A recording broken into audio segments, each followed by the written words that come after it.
Trading facts YouTube ఛానల్కి స్వాగతం. ఇప్పటి వరకు మన ఛానల్ సబ్స్క్రైబ్ చేసుకోకపోతే దయచేసి సబ్స్క్రైబ్ చేసుకోండి, ఛానల్ని ఆదరించండి. ఇక్కడ నేను చెప్పేటువంటిది ఇది స్ట్రాటజీ అని కాదు. ఇప్పుడు మనం విపరీతంగా ఆలోచించాల్సినంత అవసరం అయితే ఏం లేదన్నమాట.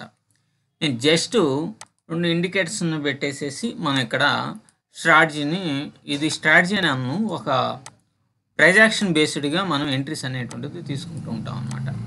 ఫర్ ఎగ్జాంపుల్గా నేను చెప్పేది ఏంటంటే, మీకు ఎప్పుడైనా సరే ఎస్టర్డే అంటే నిన్నటి హై అండ్ లో ఇవి రెండు కూడా చాలా కీలకంగా వ్యవహరిస్తాయి. హై అండ్ లో.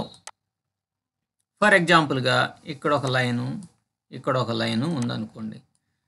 ఉన్నప్పుడు ఇది ఏమవుతుంది, మీకు గనక మార్కెట్ ఇక్కడ గనక స్టార్ట్ అయితే ఇది హై, ఇది లో, మీకు ఇక్కడ నుంచి రిజెక్షన్ కనుక వస్తే ఖచ్చితంగా అది స్లోగా ఇక్కడ వస్తుంది. అదే కనుక స్టార్ట్ అవటమే ఇక్కడే రిజెక్షన్ అయ్యేసి హై కంటే రిజెక్షన్ అయ్యేది అయితే పైకి వెళ్ళేటువంటి అవకాశం ఉంటుంది. ఇక్కడ కనుక మార్కెట్ స్టార్ట్ అయితే ఇక్కడికి వచ్చి ఇక్కడ సపోర్ట్ తీసుకొని పైకి వెళ్ళేటువంటి అవకాశం ఉంటుంది.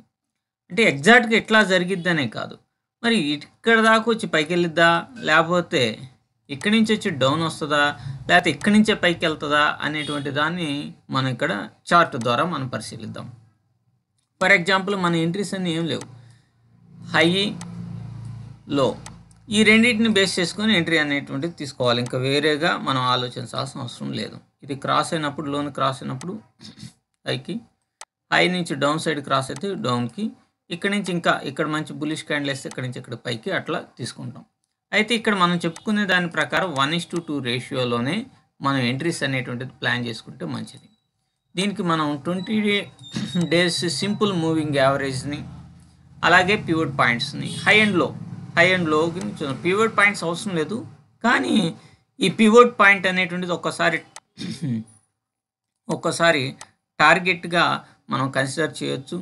ఇంతవరకే ఫర్ ఎగ్జాంపుల్ ఇక్కడ హై నుంచి అంటే బ్లాక్గా ఉన్నటువంటివి హై, ఇది వచ్చేసి లో. సో ఇక్కడ నుంచి వస్తే ఇక్కడ దాకా వస్తుందని మనం టార్గెట్ పెట్టుకోకూడదు, ఇదే టార్గెట్గా మనం కన్సిడర్ చేయాలి. పివట్ పాయింట్కి అంత పవర్ ఉంటుందన్నమాట. కాబట్టి మనం దానికోసం పివట్ పాయింట్ని మనం యూజ్ చేస్తున్నాం. ఇప్పుడు చూడండి, మీరు బాగా గమనిస్తే మీకు మొత్తం అర్థమైపోయింది. చూడండి, ఇక్కడ నుంచి రిజెక్షన్ అయింది, కిందకి వచ్చింది.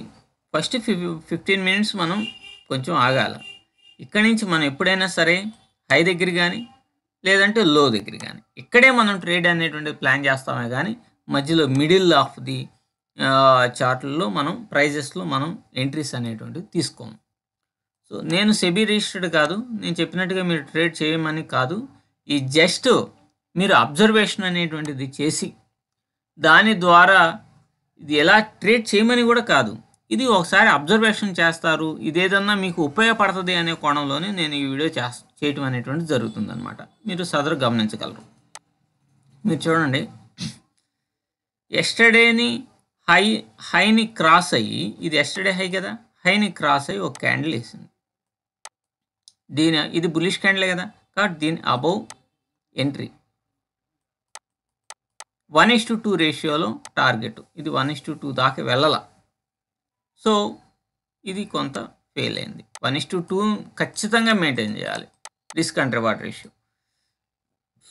తర్వాత మీరు చూడండి, ఈ 20 డేస్ మూవింగ్ యావరేజ్ పైన ఉంటేనేమన్నా మనం బై సైడ్ వెళ్తాం, 20 డేస్ మూవింగ్ యావరేజ్ కింద ఉంటేనేమన్నా సెల్ సైడ్ వెళ్ళటం అనేటువంటిది జరుగుతుంది అనమాట.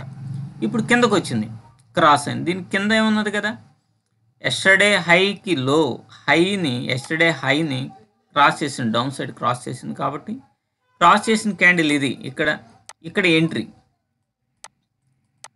ఇక్కడ కదే, ఇది స్టాప్ లాస్, ఇది ఎంట్రీ. సో మనం ఏమవుతుంది, ఇది క్రాస్ అయ్యి మళ్ళీ పైకి వెళ్ళినా కూడా మళ్ళీ 1:2 రేషియోలో సక్సెస్ అనేటువంటిది అయింది. ఇక్కడ ఫెయిల్ అయినా ఇక్కడ సక్సెస్ అయ్యాం, కాబట్టి ఆల్మోస్ట్ ఆల్ ప్రాఫిట్లోనే ఉంటాం, 1:2 రేషియోలో మెయింటైన్ చేస్తున్నాం కాబట్టి. తర్వాత అదే మీరు నిన్న చూడండి, ఎస్టర్డే దీనికంటే పైన ఉంది కదా, పైన ఉంది కాబట్టి బులిష్ క్యాండిల్ ఎక్కడేసింది, ఇదిగోండి ఇక్కడ మంచి బుల్లిష్ క్యాండిల్ అనేటువంటిది వేసింది, ఈడ వేసింది, ఇది కూడా వచ్చింది, స్టాప్ లాస్ని హిట్ చేసింది. కానీ ఇక్కడ మూవింగ్ యావరేజ్ కింద ఈ రెడ్ క్యాండిల్ ఉంది కదా, ఇక్కడ మనం ఎంట్రీ అనేటువంటిది తీసుకుంటాం.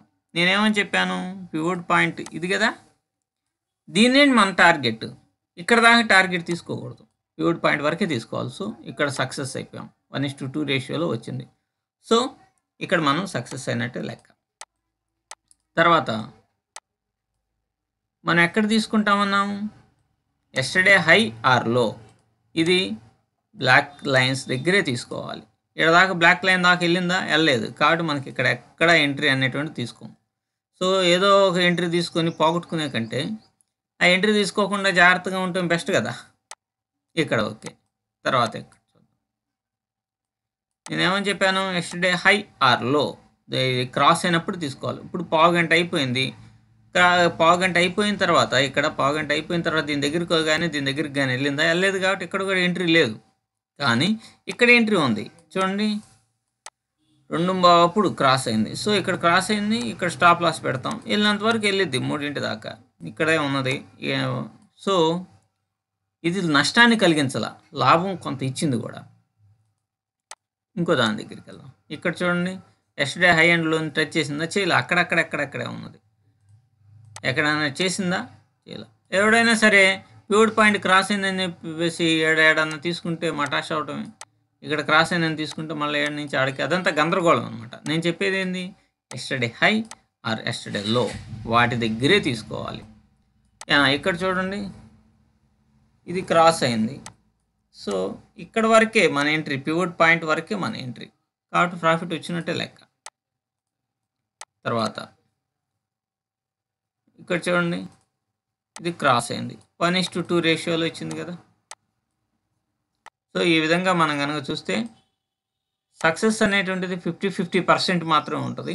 బట్ కొంతవరకు పాజిటివ్గా 1:2 రేషియోలో సక్సెస్ అవుతుంది. సో 50-50% సక్సెస్ అయినప్పుడు మనం ప్రాఫిట్లో ఉన్నట్టే కదా లెక్క. Thank you.